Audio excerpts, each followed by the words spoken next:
Welcome to Rationals for Pre-Calculus of Math 11. Today we're taking a look at adding and subtracting with monomial rational expressions in the denominator. Basically, adding and subtracting rational expressions is just the same as adding or subtraction fractions. It really has to do with finding a common denominator. So we can use similar techniques here as adding, subtracting rational numbers when we do the same to rational expressions. In general, when adding and subtracting, we write the expression with common denominators. That's kind of the idea behind adding and subtraction of fractions. So we'll write common denominators in there. Then just add or subtract the numerator. Remember, you find a common denominator, and then you can just add across the top or subtract across the top. Recall that we still want to identify any non-permissible values.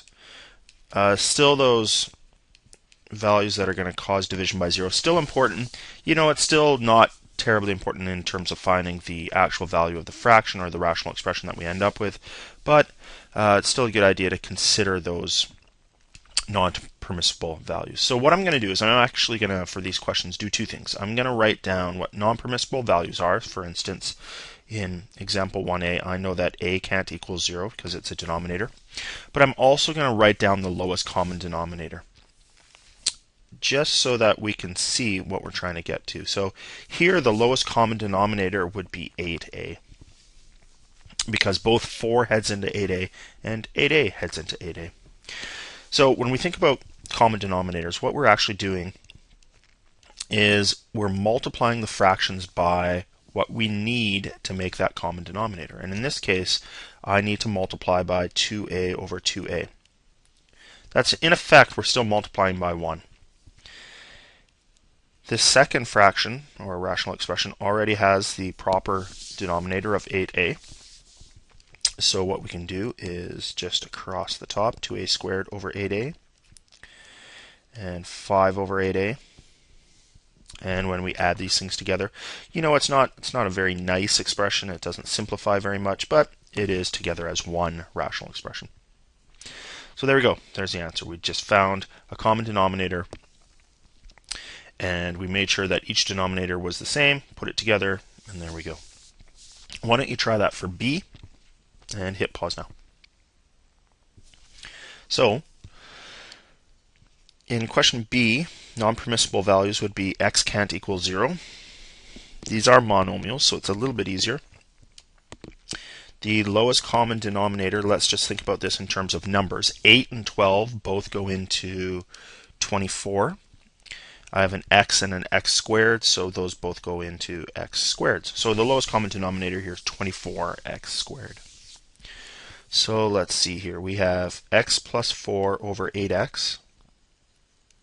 I need to multiply that by 1. What do I need? I need still another 3x to make the denominator 24x squareds. And x minus 1 over 12x squared, I need to multiply that by 2 still. So 2 over 2.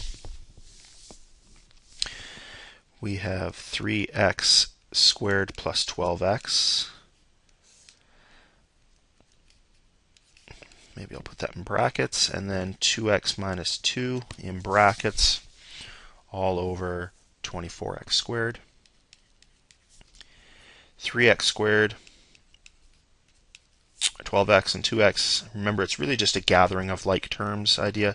That's 14x minus 2, and that's over 24x squared.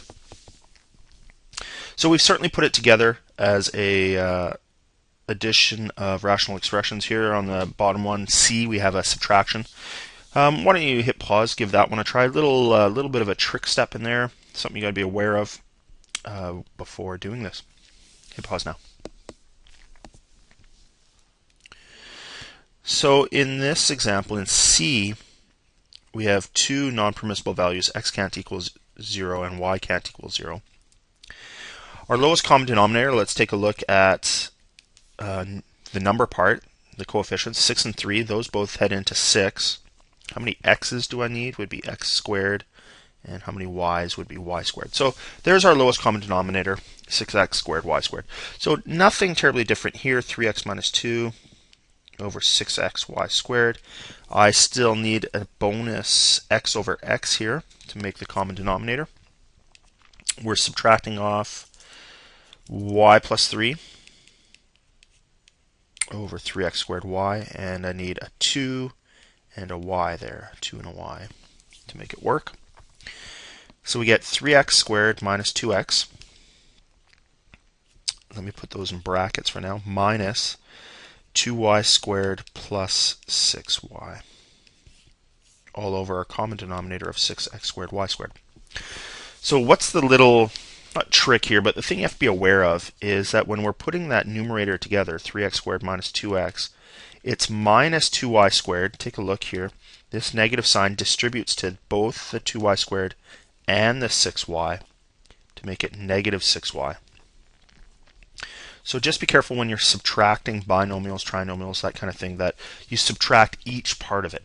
So we should end up with 3x squared minus 2x minus 2y squared minus 6y all over 6x squared y squared. I wouldn't suspect there being any kind of cancellation that we can look into. I think that would probably be it. Let's move on. Starting to get into a little bit more difficult questions. Let me take care of this one for you. Multiple terms. So let's say we have a binomial, trinomial stuff happening here, adding and subtracting. Not much different. We just have to be a little bit careful about what our lowest common denominator is.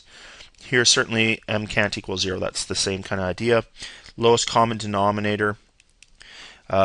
Numerically, we have a 2, and I have an m, and I need an m squared. So lowest common denominator is 2m squared. Now I just need to do it 3 times. M over 2, what am I missing here? M squareds over m squared. Because effectively I'm just multiplying by 1. 3 over m squared here, I'm missing the 2 over 2. And minus 10 over m here, I'm missing a 2m over 2m. So we end up with m cubed, 6, and 20m all over 2m squared. M cubed plus 6 minus 20m over 2m squared. You know what? That's pretty well it. We can't add anything together there. The m cubed plus 6, I mean, we could reorder it, I guess. M cubed minus 20m plus 6. Just, you know, kind of standard notation is to go from higher powers down to lower powers. So, one last question here. A little bit more involved. There's a subtraction in there with a binomial. Be a little bit careful. Why don't you guys give this one a try as well? So in this case, we have x can't equal 0. Let's take a look at the lowest common denominator here. Lowest common denominator. In terms of the numbers, 5 times 2 is 10. That's certainly the lowest coefficient we need. And we need 2 x's, so x squared there. So let's start writing down. Again, when we have these binomials in the numerator, it's a good idea to kind of write this as in brackets, first of all. So the first term, x minus 2 over x, we need to multiply by 10x over 10x. Then we have 3x plus 1 over 5. That needs to get a 2x squared over 2x squared. And x plus 2 over 2x squared, needs to get an extra 5 over 5 going on in there. So let's multiply this up. We have 10x squared minus 20x. Let's put that in brackets. Again, when I have a binomial I'm multiplying by and I end up with 2 terms from one of those rational expressions, good idea to maybe write it out in brackets. Particularly for a subtraction here, that would be minus 6x cubed and 2x squared. Because I have it in brackets there, I can distribute that negative sign in a second. And 5x plus 10. And that's over our lowest common denominator of 10x squared. So let's get rid of brackets here. 10x squared minus 20x, that's fine. Again, that negative sign distributes to both terms. Minus 6x cubed minus 2x squared. And a 5x plus 10 over 10x squared. And finally, let's just gather like terms. Let's maybe put it in some sort of, well, let's leave it like this. 10x squared minus 2x squared is 8x squared. I have negative 20x plus 5x, so that's going to give me negative 15x. And I have a negative 6x cubed, and I have a bonus 10 sitting at the end, all over 10x squared. So that's fine as an answer. Again, if you want to write it as decreasing powers, we could go negative 6x cubed plus 8x squared minus 15x plus 10. That's kind of more how we write polynomials, and it's all over 10x squared. Not a huge deal, but certainly a good idea to think about that. That pretty well ends the notes for adding and subtracting rational expressions with monomial denominators.